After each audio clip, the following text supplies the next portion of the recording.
ఏడుకొండల వెంకన్నస్వామి దర్శనానికి తిరుపతికి పోతే ఎప్పుడు పోయినా కొత్తగానే ఉంటుందోలా. దర్శనానికి ఎట్లా పోవాలని అడుక్కుంటూ పోవాల్సిందే. ఎందుకంటే అట్లా మారుతుంది మరి తిరుపతి. భక్తులకు ఏం తిప్పలు కాకుండా కొత్త కొత్త సౌలతులు చేస్తుంటారు టీటీడీలు. అట్లా ఇప్పుడు మళ్ళో సౌలతి చేసిండ్రు. అదేందో చూడుండ్రు పారి.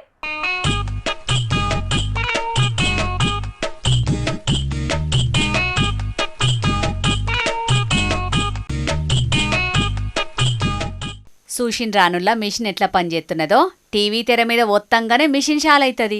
ముందుగాల మన ఫోన్లో ఉన్న క్యూఆర్ కోడ్ స్కాన్ చేయాలి. అటెంక బాటిల్ దాంట్లో వేసి కట్టుకొత్తితే చాలు మన అకౌంట్లకు 5 రూపాయలు జమ అవుతాయి. మనకు టింగు అని మెసేజ్ వస్తుంది.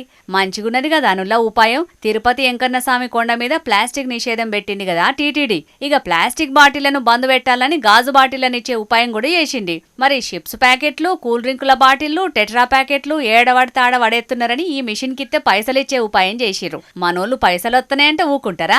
ఏడవడతాడ వడేయకుండా భద్రంగా దాసుకొని మిషన్ ఉన్న తాడ వేసి పైసలు తీసుకుంటారు. చెత్త ఏడవడతాడ వడేయకుంటుంటది. ప్లాస్టిక్ వాడకాన్ని కూడా తక్కువ చేసినట్టు ఉంటది.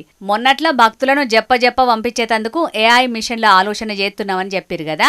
ఇవాళ ఈ స్మార్ట్ ఆలోచన చేసేటాళ్లకు మన చంద్రాల్ సారా మజాకా అని తారీఫ్ చేస్తున్నారు ఏడుకొండల వెంకన్నస్వామి భక్త జనాలు. ఇసొంటి మిషన్లనే అన్ని దేవాలయాల కాడ కూడా పెడితే కనీసం దేవాలయాలన్నా పరిశుభ్రంగా ఉంటాయని అనవట్టిరు ఈ ముచ్చట తెలిసిన కొందరు భక్తి పరులు.